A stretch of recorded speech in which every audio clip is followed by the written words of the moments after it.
সিলেটের বিভিন্ন উপজেলায় দুদফা বন্যার তাণ্ডবে বসবাসের অনুপযোগী হয়ে গেছে গ্রামের পর গ্রাম। এরপরও আশ্রয়কেন্দ্র থেকে সরবরাহ মানুষগুলো বাড়ি ঘরে ফিরতে শুরু করেছেন। সরকারি বিভিন্ন সহায়তার অপেক্ষায় দুর্গতরা। সিলেট থেকে দীপু সিদ্দিকীর তথ্য ও ছবিতে থাকছে ডেস্ক রিপোর্ট।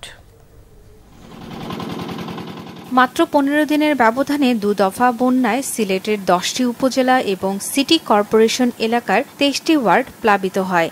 ঘরবাড়ি রাস্তাঘাট তলিয়ে যাওয়ায় পানিবন্দী ছিলেন কয়েক লাখ মানুষ।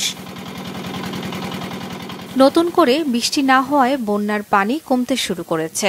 আশ্রয় কেন্দ্র থেকে নিজ নিরে ফিরতে শুরু করেছেন অসহায় মানুষ। তবে বন্যার তাণ্ডবে বসবাসের অনুপযোগী হয়ে গেছে গ্রামের পর গ্রাম। ভাঙা বাড়িঘরগুলো কোনো রকম মেরামতের মাধ্যমে মাথা গোঁজার চেষ্টা নিম্ন আয়ের মানুষের। একটা গজবায় বন্যায় না, একটা গজবায় প্রত্যেক বছর আইলে বন্যায় আমার এইলা ক্ষয়ক্ষতি করিয়া যায়।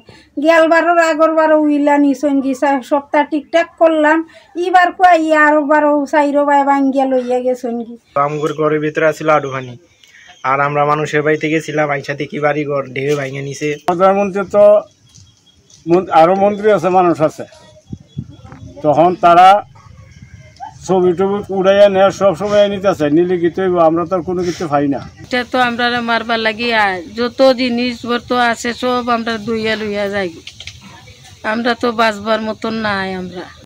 এদিকে সর্বস্ব হারানো মানুষগুলো মানসিক ও শারীরিকভাবে দীর্ঘমেয়াদী সংকটের মুখোমুখি হতে পারে বলে মনে করছেন স্বাস্থ্য বিশেষজ্ঞরা। বেশি বন্যাক্রান্ত নিম্ন আয়ের মানুষগুলোর কাছে বা ইউনিয়নের যে সমস্ত এলাকা হাওর আছে বা আওর আছে সমস্ত মানুষগুলোর কাছে হেলথ ক্যাম্পের আয়োজন করতে পারি, তাতে তারা সেখানে বিশেষায়িত হেলথ ক্যাম্পের দরকার নেই। লিভার চিকিৎসা, গ্যাস্ট্রোলজি চিকিৎসা, হার্ট চিকিৎসার দরকার নেই। প্রাথমিক পর্যায়ে যে রোগগুলো আছে সেগুলোকে প্রাথমিক একদম মাঠ পর্যায়ে সমাধানের চেষ্টা করা। দফায় দফায় বন্যায় ক্ষতিগ্রস্তদের শারীরিক ও মানসিক সংকট মোকাবেলায় স্বাস্থ্যসেবা সহজলভ্য করার আশা সংশ্লিষ্টদের। Bangla vision news desk.